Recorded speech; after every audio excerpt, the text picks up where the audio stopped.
It's always a fun thought experiment to imagine what you would do and what you would buy if you won the lottery. If you had 1 crore rupees, where would you be right now? Maybe you'd buy a beautiful home on the beach side, or maybe you'd travel the world and see all the sights. Perhaps you'd start your own business. It's fun to imagine these things, but of course, it is also somewhat limiting. There's only so much that you could accomplish by winning the lottery, and of course, this is all tied to what you can achieve with financial clout alone. What would be much more interesting would be to imagine that you had 3 wishes. If you met a genie and they said you could have any 3 wishes, what would you wish for? I'm not asking hypothetically. I want you to play along and answer. What would you wish for right now? Here are the rules. You cannot wish for more wishes. The Aladdin rule that you can't wish for someone to love you is out. That's totally on the cards. The other rule is that you're not allowed altruism. So, no wishing for world peace, no wishing that your friends will be happy. This is about you. This is about what you want. 2 more rules. It has to be physically possible. No wishing that you were immortal or that you could fly. Finally, no wishing for anything as a means to an end. In other words, don't wish for 1 billion rupees and think that's you sorted, because you can buy all the rest. That's just boring. Be more specific, but nothing else is off the table. You can have riches, you can have fame, you can have a boat, you can become a rock star, you can find love, you can write a book. You name it. What do you want? Write it down and put it somewhere safe.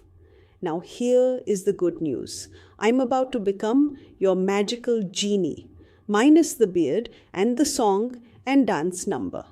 Otherwise, though, I'm going to give you what you want. Or rather, I'm going to do something even better.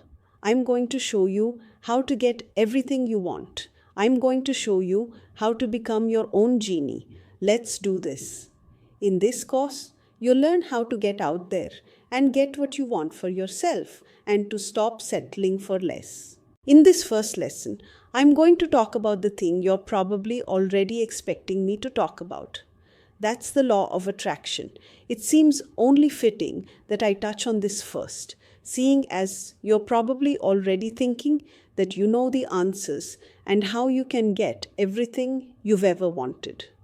For those who don't have a clue what I'm talking about, let's go over it quickly. What is the law of attraction? The law of attraction is a concept that has been popularized by a number of self-help gurus, blogs, and books, and that claims it can help you to accomplish literally anything with the greatest ease. The premise is simple. As you are, so you will attract. Or, to put it another way, fake it until you make it. The example that is often used at this point to describe the notion is that of giving someone a gift. When you go to give someone a gift, you will usually start by assessing what they have and what they might like.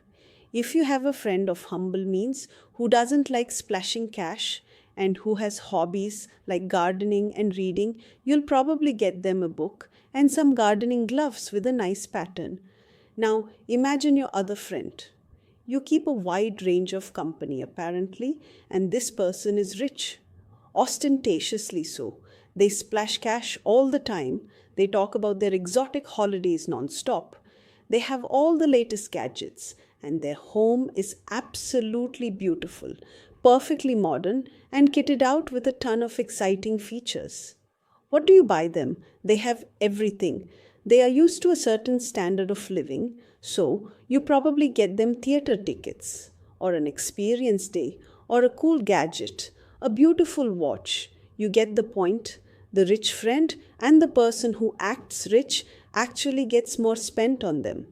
They have put signals out into the universe, as it were, and the universe has responded in kind.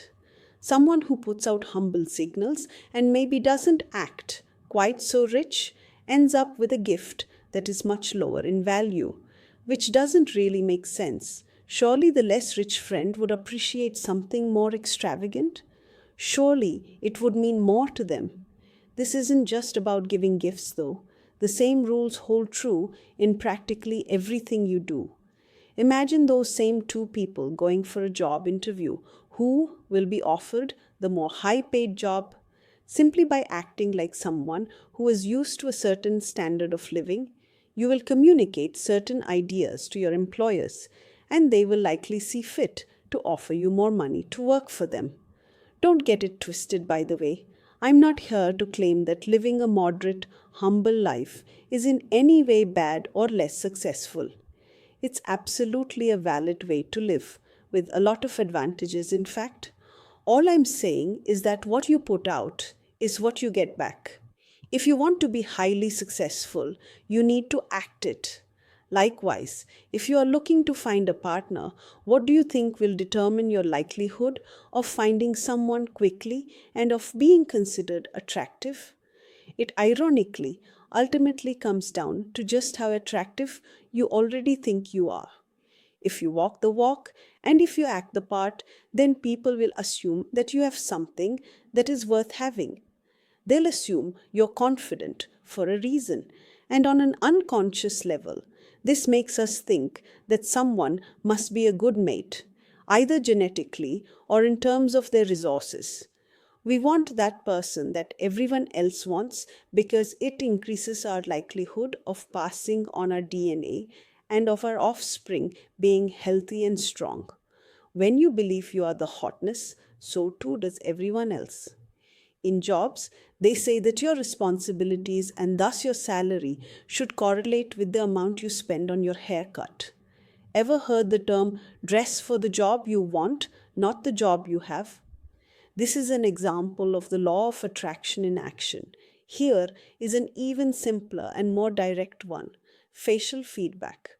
Did you know that when you smile, you actually produce happiness hormones? This is true even if the smile isn't genuine. If you force yourself to smile, then you will become happier. Acting happy makes you happy. Did you know that when you work for an investment company, they encourage you to spend lots of money on expensive things? They want you to go out, blow your cash, buy cars you can't afford, buy flats you can't afford, and maybe even use some substances you can't afford. They want you to party as hard as you work. Why? Because that gets you into the mindset they want you in. When you live that lifestyle, you need to make the money to pay for it. When you're that immersed into the life of an investment banker, you become one. If you switch off and go home to a nice family to watch a serial on TV, then you are not going to have the same edge. I'm in no way suggesting you live like an investment banker. All I'm saying yet again is that the way you act is what you will become. It even comes down to the people you spend time with. Ever heard that you are the average of the 5 people you spend most time with? Ask yourself who those people are and what that makes you. Does this law really work? Can you really just fake it until you make it? The answer is a confusing yes and no. Yes, the law of attraction definitely works to a degree. If you head out there with a little more swagger, dressed in expensive clothes, talking confidently, and smiling at people, then you'll start to find that life begins to give back.